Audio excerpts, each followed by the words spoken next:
हनुमान बेनीवाल के गढ़ में हुंकार भरी रविंदर सिंह भाटी ने राजस्थान के उपचुनाव के खींवसर सीट पर बीजेपी कांग्रेस आरएलपी ने किए अपने उम्मीदवार फाइनल।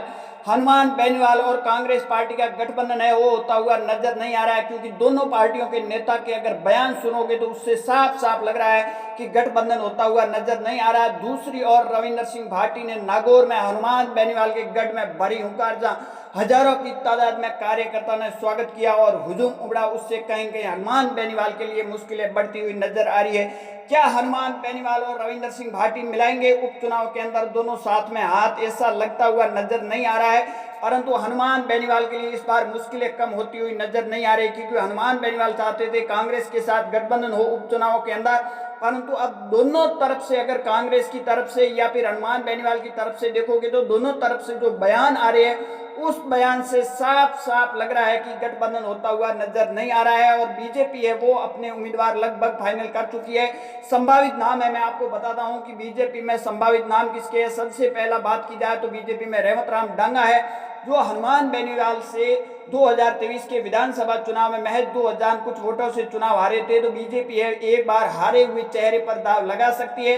तो दूसरा नाम है वो ज्योति मिर्धा का भी है। ज्योति मिर्धा का ये दावा है कि लोकसभा चुनाव में महज वो कम ही वोटों से चुनाव हारी थी, और सबसे अगर कम अगर कह दी जाए तो वहाँ खींवसर की सीट पर थी। तो ज्योति मिर्धा भी ट्राई कर रही है कहीं कहीं टिकट अमित शाह से मुलाकात करने के बाद में। उसके बाद हप्पू राम का नाम भी आ रहा है, जो लंबे समय से टिकट मांग रहे हैं। दूसरी और बात की जाए तो कांग्रेस के अंदर फिलहाल एक नाम सामने आ रहा है, जो हरेंद्र मिर्धा है, उनका नाम आ रहा है, और हरेंद्र मिर्धा पर दाव है वो कांग्रेस लगा सकती है। तो हनुमान बेनीवाल की पार्टी में दो नाम आ रहा है, और एक बाबे का भी रहा का रोड़ा कहीं कहीं बनता हुआ नजर आ रहा है। पहले नाम पर कनिका बेनीवाल, जो हनुमान बेनीवाल की धर्मपत्नी है, उनका नाम आ रहा है। दूसरा नाम ओम प्रकाश सारण का आ रहा है। हनुमान बेनीवाल राजनीति के अंदर दोनों हाथों के अंदर गेंद रखेंगे इस बार, क्योंकि इस बार की मैं आपको बताता चलूं कि मामला है वो बहुत टाइट मामला है, इसलिए दोनों हाथों में गेंद रख के हनुमान बेनीवाल कहीं कहीं ओम प्रकाश सारण पर दाव लगा सकते हैं। इसके पीछे आप वजह जान सकते हो कि हनुमान बेनीवाल के अगर दोनों हाथों में गेंद है, एक गेंद अगर हाथ से निकल जाती है तो हनुमान बेनीवाल कहेंगे कि भाई हमने हमारे परिवार का यहाँ चुनाव मैदान में नहीं उतारा उम्मीदवार, इसलिए आपने खींवसर की जनता ने भरोसा नहीं किया, इसलिए हमारे हाथ से सीट निकल गई।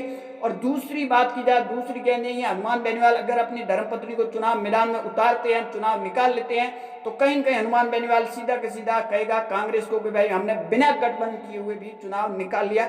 तो हनुमान बेनीवाल कहीं कहीं राजनीति के अंदर देखोगे तो आपको दो हाथों में गेंद नजर आएगी इस बार की बात की जाए 2024 के उपचुनाव के अंदर। और ओम प्रकाश सारण पर है वो दाव हनुमान बेनीवाल इस बार लगा सकते हैं उपचुनाव के अंदर। हालांकि कनिका बेनीवाल का नाम 1 नंबर पर है, 2 नंबर पर है वो ओम प्रकाश सारण का है, परंतु ऐसा जो कहीं कहीं बयान सुनोगे तो उसमें ओम प्रकाश सारण का है वो चांस ज्यादा दिखाई देता हुआ नजर आ रहा है। और अगर बात की जाए तो कांग्रेस और हनुमान बेनीवाल के जो दोनों तरफ से जो बयान आ रहे हैं उससे साफ लग रहा है, क्योंकि हनुमान बेनीवाल इतने दिन सॉफ्ट कॉर्नर यूज करने वाले अचानक गोविंद सिंह डोटासरा पर भी हमला बोल दिया कि जो मंच पर टुआल घुमाने वाले होते हैं वो आपके लिए क्या करेंगे। उसके बाद गोविंद सिंह डोटासरा का भी रिएक्शन आ गया। हरियाणा के हार पर भी कहीं कहीं हनुमान बेनीवाल ने कांग्रेस पर किस तरह ठीकरा फोड़ा वो भी बयान आगे। बयानों से ऐसा लग रहा है कि खींवसर में इस बार त्रिकोणीय मुकाबला होने वाला है, और सबसे बड़ी बात है कि यहाँ निर्दलीय है वो समीकरण यहाँ बिगाड़ सकते हैं तीनों पार्टियों के। और रविंदर सिंह भाटी के लिए जिस तरह हुजूम उमड़ा और भीड़ उमड़ा, उससे कहीं कहीं हनुमान बेनीवाल भी चिंतित नजर आ रहे हैं।